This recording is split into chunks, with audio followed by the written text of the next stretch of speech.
Good morning, ladies and gentlemen. This is Clueless 8. This is the pre-market AM report for August 14, 2015. Couple of quick pointers about the market.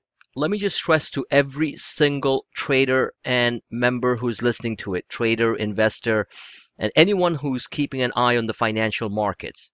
This is a purely technical, tactical trading market.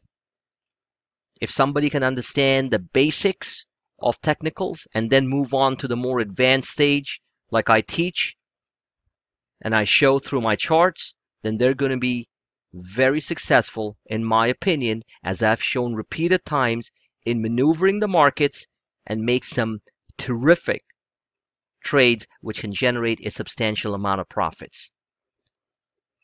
I showed that multiple times during the day yesterday, and even the fantastic late day SPX weekly 2085 put trade that took about 35 minutes and it went from $3-4 to almost $8.50 plus.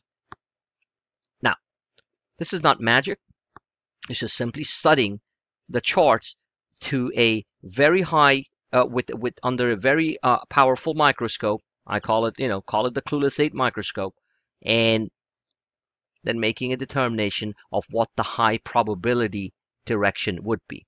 Remember, forecasting, whether it's long-term forecasting or whether it's short-term trading forecasts or whether it's medium-term forecasts overall, is assessing a wide range of probabilities and determining which one has the highest risk-reward ratio. Same thing in life. That's what we do when we make decisions. So the bottom line is that if you're relying on a notion that, oh yes, the market's now going to go higher, we're going to test the highs, markets can't go down, or markets are going to just constantly keep on going down, they're not going to come up, we're in the midst of a bear market, whichever way you do it, whether you're a dogmatic bull or a dogmatic bear, you're going to be wrong.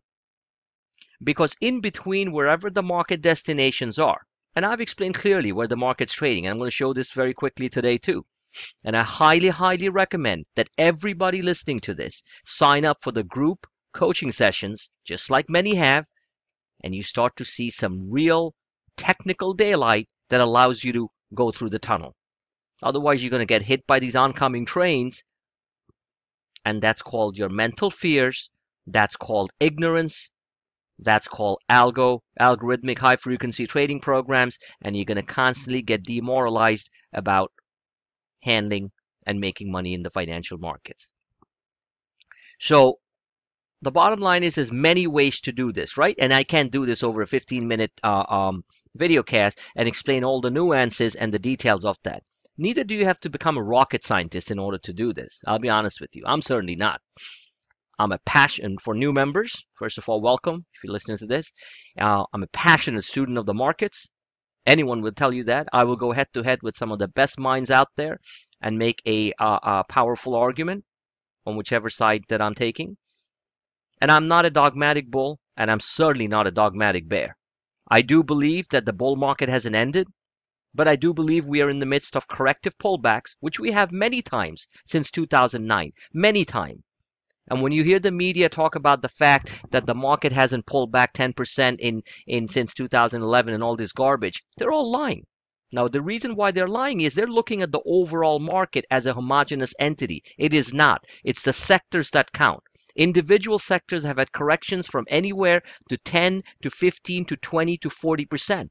Look at the energy sector. So if you're going to be an astute trader and an investor, you don't listen. You have to listen to the garbage that's being spewed in many cases, or the same things that are being rehashed, canned lines, because they're reading off scripts. Okay, and these are analysts too who say the same thing because they're playing their. Remember, when analysts are talking overall, most of them, almost all of them, they're talking their book.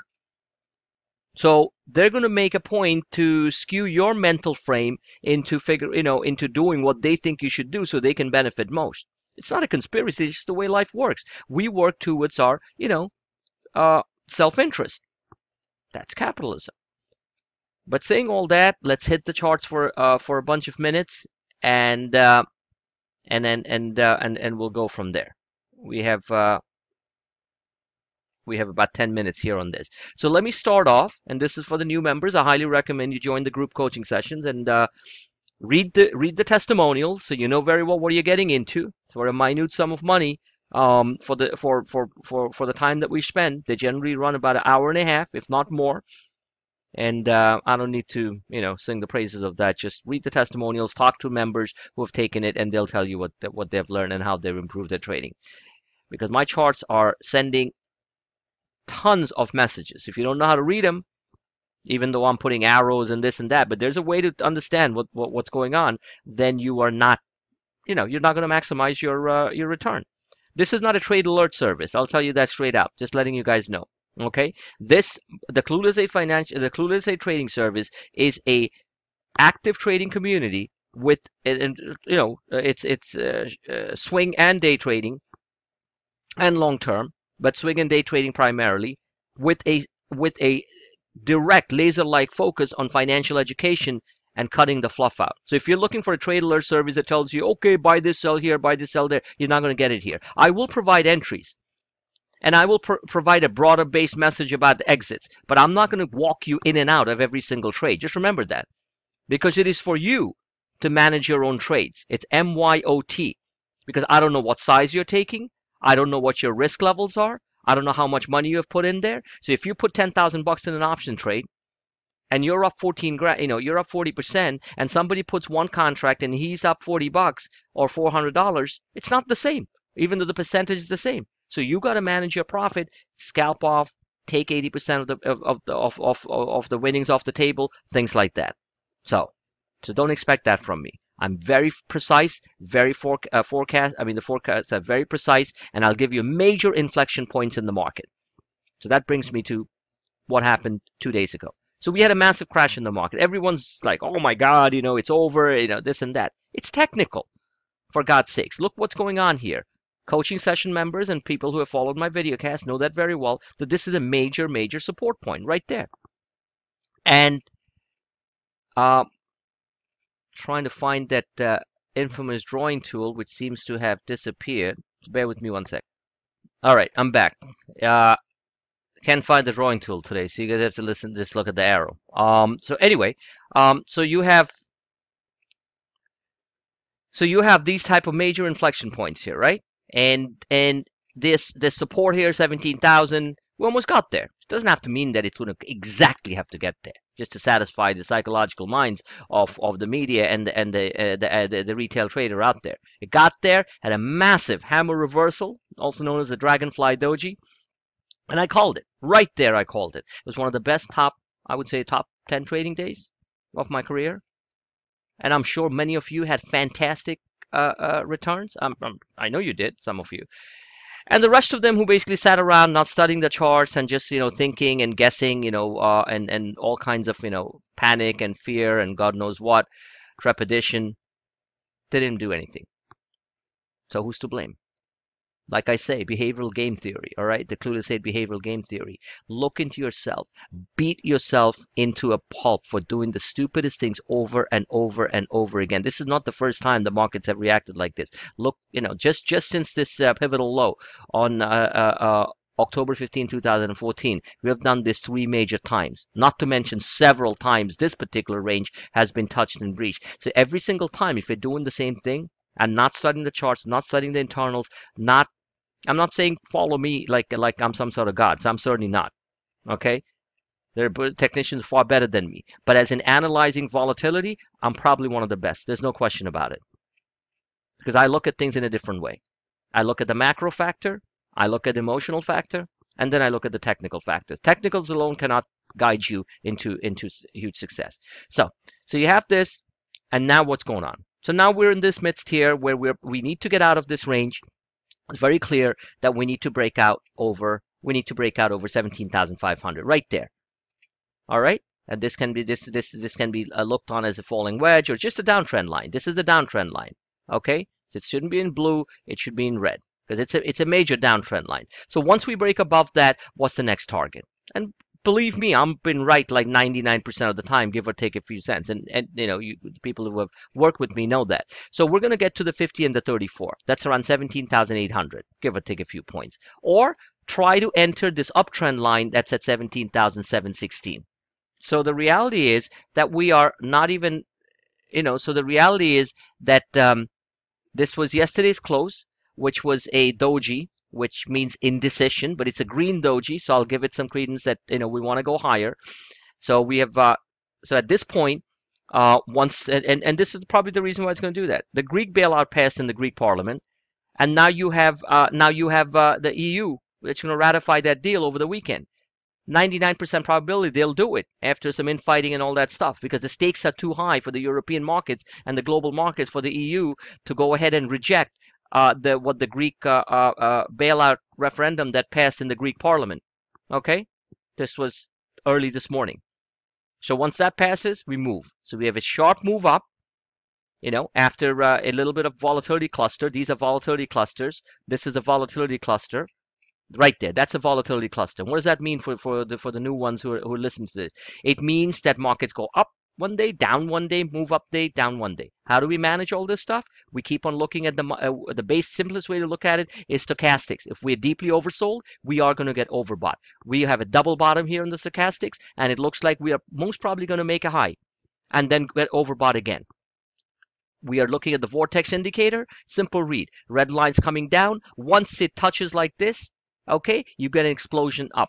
I mean, or down. In other words, the inflection point where the red line touches the green line is the point of maximum boost to the markets, depending on the directions. The red line has to come down. Simple. Any kindergartner knows that. And then the green line has to go up. Then you have an overshoot like this. Then we have an overshoot like this. So in this case, it was just the opposite. The red line was moving up. The vortex indicator negative was moving up, and right at that point where we had this huge red bar. Look at that. Okay, 18,126 all the way down to 17,800. You had that crossover point. Not magic. That's technicals. Now, bottom line is, I do most of the reading, I process the information, I put it on the Twitter real-time feed. That's my conduit of delivering the information. Just letting everyone know. Okay, the people who don't know. I'm not going to at this point put out a running ledger of all trades open, closed, and all that stuff, because I don't have time for it. And you have to manage your own trades, as I've explained in the early part of the video. So that's the precision thing. Now, is it possible that we slip down here towards a lower Bollinger and acceleration band of 17,214? In other words, another 200-point drop? Yes, it is. So I follow that. I'll be notifying that. Obviously. So on a tactical basis, we are on an upward bias. We have a downward sloping 50-34. Looks like that's where it wants to go. Now, downward sloping 50-44s get rejected there, then we are basically going to make a move from here, get rejected, and we can fall all the way down here to the bottom of the channel. That's 17,250. So this is the way algos work, and I'm explaining to you.